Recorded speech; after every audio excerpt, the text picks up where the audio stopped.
विधानसभा प्रकरण के बाद हिमाचल में राजनीतिक सरगर्मियां तेज हो चुकी हैं। दोनों पालों में शीत युद्ध छिड़ चुका है। बयानबाजी होना शुरू हो चुकी है।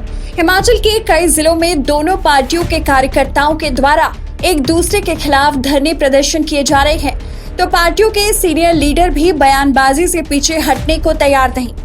पिछले कल पूर्व मुख्यमंत्री प्रेम कुमार धूमल ने कांग्रेस को आड़े हाथों लिया। उनका कहना है कि कांग्रेस पूरी तरह से बौखला चुकी है। संवैधानिक पद की गरिमा को गिराने की कोशिश की गई, जो दुर्भाग्यपूर्ण है। प्रदेश विधानसभा परिसर में आज जो कुछ घटित हुआ है वो दुर्भाग्यपूर्ण भी है और निंदनीय भी है। राज्यपाल महोदय एक संवैधानिक पद पर हैं, वो भारत के संविधान के संरक्षक हैं प्रदेश में। उनके साथ ऐसा व्यवहार, उनकी कार को रोकना, रास्ता रोकना अत्यंत दुर्भाग्यपूर्ण भी है, निंदनीय भी है। वहीं कांग्रेस के पूर्व अध्यक्ष सुखविंदर सिंह सुक्खू ने विधानसभा प्रकरण पर प्रेस कॉन्फ्रेंस ही कर डाली। सुखविंदर सुक्खू ने पत्रकार वार्ता में कहा कि कांग्रेस का मकसद कभी नहीं रहा कि संवैधानिक पद पर आसीन महामहिम का अपमान किया जाए। उन्होंने अपना पक्ष रखते हुए कहा कि कांग्रेस ने लोकतांत्रिक तरीके से अपना विरोध उजागर करना चाहा, जो एकमात्र अधिकार विपक्ष के पास होता है। चले हम इस बात को मान लेते हैं कि हम बाहर नारेबाजी कर रहे थे, लेकिन बड़ी दुख की बात है कि भारतीय जनता पार्टी की में विवेक की कमी है, भारतीय जनता पार्टी की सोच में कमी है।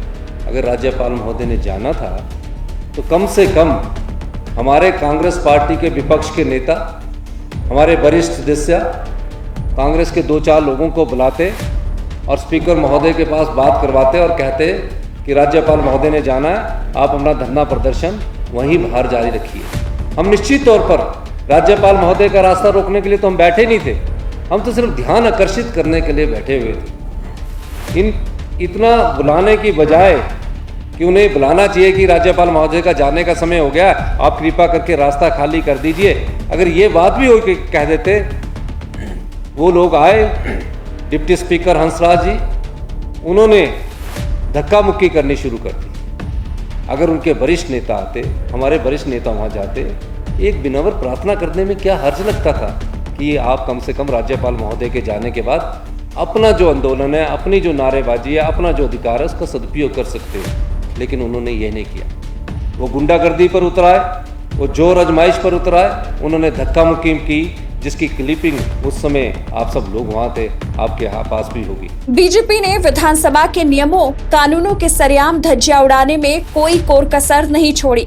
साथ ही उन्होंने बताया कि बजट सत्र के दौरान कांग्रेस राज्यपाल को प्रदेश में महंगाई, आउटसोर्स भर्ती, कोरोना काल, बिंदल के इस्तीफा देने आदि मुद्दों के बारे में अवगत करवाना चाहती थी।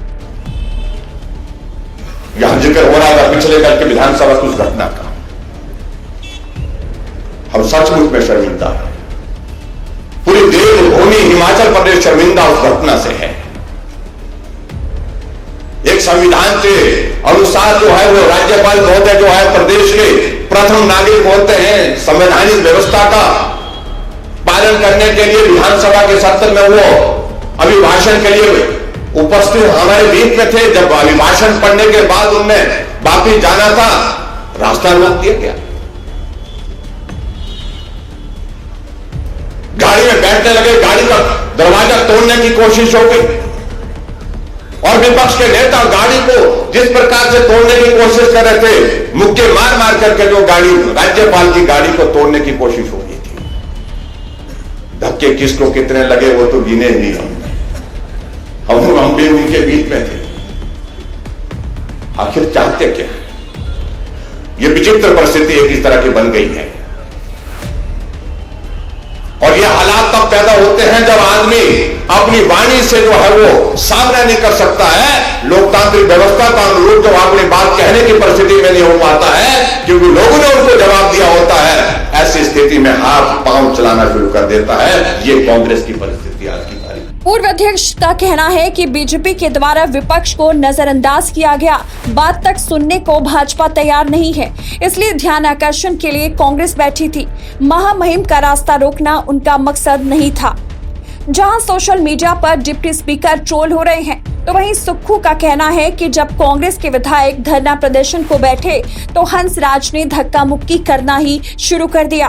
कांग्रेस के विधायकों को निलंबित किया गया तो बीजेपी ने अपने विधायकों और विधानसभा उपाध्यक्ष के ऊपर कार्रवाई क्यों नहीं की? अगर किसी पर भी कार्रवाई होनी चाहिए थी, कांग्रेस